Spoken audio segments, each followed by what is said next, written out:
أعوذ بالله من الشيطان الرجيم. بسم الله الرحمن الرحيم.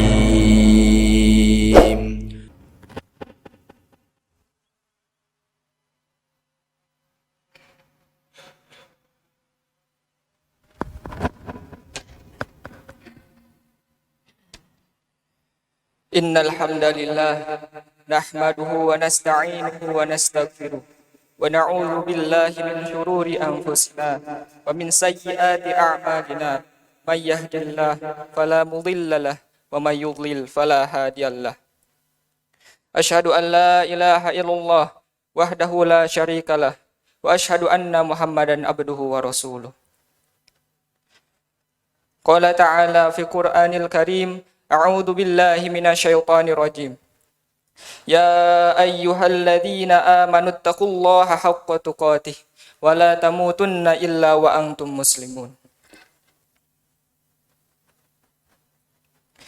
Jamaah Jumat yang dimuliakan oleh Allah Subhanahu wa taala.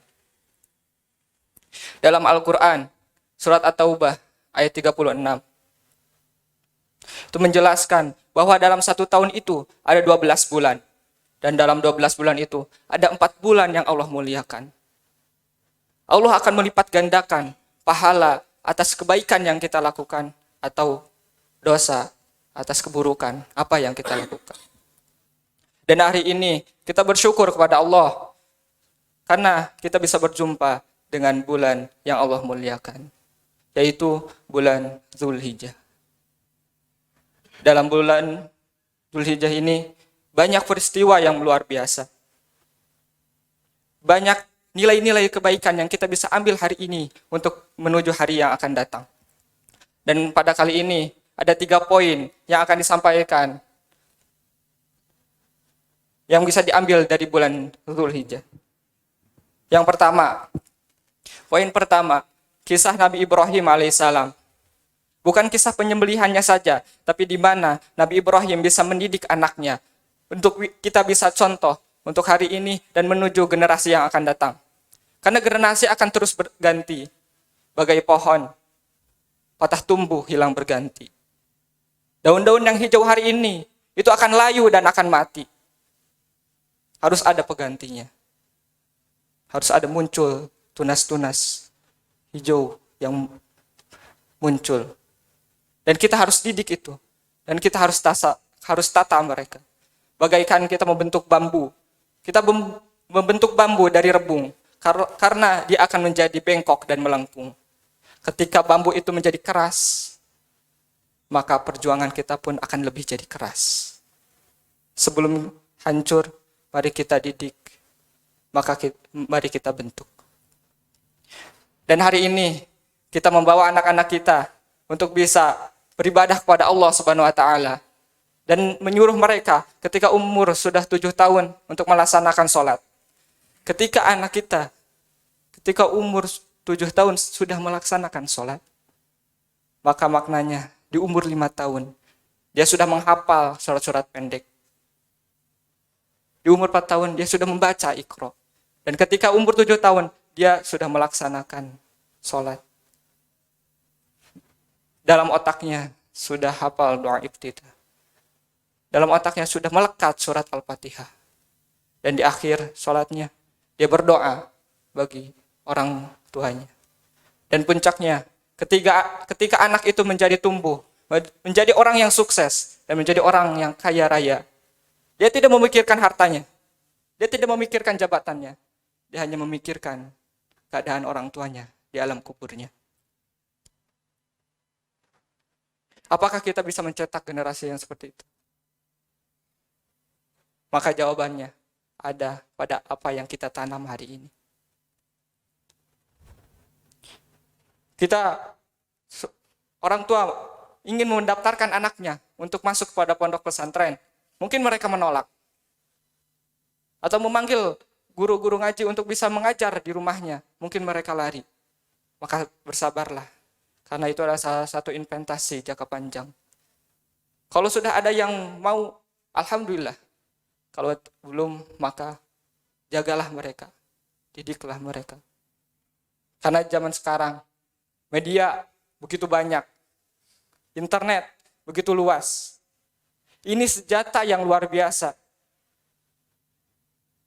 Bisa menambah pengetahuan dan wawasan dalam satu genggaman. Tapi senjata ini bagaikan pisau bermata dua. Di sisi lain, kalau kita lalai, itu akan merusak otak, merusak dirinya, merobak-rabik. Dia bagaikan jasad yang hidup. Memang dia hidup, tapi jiwanya mati. Tidak ada lagi tata krama, tidak ada lagi sopan santun, tidak ada lagi cium tangan, peluk, dan tetesan air mata, karena hatinya sudah menjadi keras. Oleh sebab itu, mari kita untuk bisa mendidik, untuk menjadi generasi yang lebih baik lagi untuk ke depan. Itu adalah poin pertama. Dan poin yang kedua, di bulan Dzulhijjah ini adanya Idul Adha. Kita diingatkan dengan adanya kurban. Kita bisa menyisihkan jajan kita, uang jajan kita untuk kita tabung untuk bisa berkurban di hari Idul Adha. Kita harus menyisihkan harta kita, karena harta itu tidak akan lama. Jabatan tidak akan lama. Ada yang bilang, bagaikan kita mengambil tanah dan simpan di telapak tangan kita. Lalu ada angin.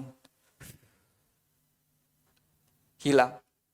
Ketika ada orang yang meninggal dunia, mereka diantari dengan mobil-mobil yang mewah, tapi tidak bisa menemani ke kuburannya. Hanya berhenti di parkiran. Ada yang sampai ke pinggir liang lahat, itu keluarga, kerabat, dan tetangga, tapi mereka tidak bisa ikut. Tapi hanya satu yang bisa ikut. Kalau jenazah ini pernah melakukan sholat malam, melakukan sholat sunnah, maka amalan solehlah yang akan menemani jenazah tersebut. Oleh karena itu, dalam poin kedua ini, kita harus mempunyai bekal ketika kita pulang nanti untuk menghadap Allah Subhanahu wa Ta'ala. Di poin ketiga, tidak cukup dengan amal soleh. Kita rajin beribadah tidak cukup. Kata Nabi, la yadkhulul jannah, tidak akan masuk surga. Kata para sahabat, siapa ya Rasulullah yang tidak akan masuk surga? Orang yang tidak menyambung silaturahmi. Dan ini ada poin yang ketiga. Walaupun beribadahnya rajin, walaupun sholat malamnya tidak terlewat, tapi dia mempunyai masalah dengan tetangganya, maka tidak ada gunanya. Oleh karena itu kenapa? Dalam ibadah kurban, kita berkurban sepertiga dibagi untuk dirinya yang berkurban. Dan sepertiga lagi untuk fakir miskin. Dan sepertiga lagi buat tetangga, kerabat, dan keluarga. Sepertiga buat dirinya masuk akal. Soalnya dia yang berkurban. Sepertiga lagi buat fakir miskin. Masuk akal. Karena mereka membutuhkan. Mungkin mereka lama untuk makan daging. Tapi kenapa? Sepertiga ini kita harus kasih kepada mereka. Kepada kerabat, tetangga, dan keluarga kita. Mungkin mereka lebih banyak hartanya. Mungkin mereka lebih kaya daripada kita. Tapi kenapa? Kita harus kasih kepada mereka. Karena Allah ingin mengajarkan kepada kita untuk bisa menyambung silaturahmi. Tidak ada gunanya kita terus hanya beribadah kalau kita punya masalah dengan tetangga kita. Maka dalam poin ketiga ini, kita berusaha untuk bisa menjalin silaturahmi. Walaupun dalam keadaan sekarang ini masih pandemi, kita berusaha untuk bisa menjalin silaturahmi. Dan di bulan yang Allah muliakan ini, mari kita tingkatkan takwa kita untuk terus beribadah kepadanya dan memohon hanya kepadanya. Barakallahu li wa lakum fil Qur'anil Karim wa nafa'ani wa iyyakum bima fihi minal ayati wa dzikril hakim. Innahu wal ghafurur rahim.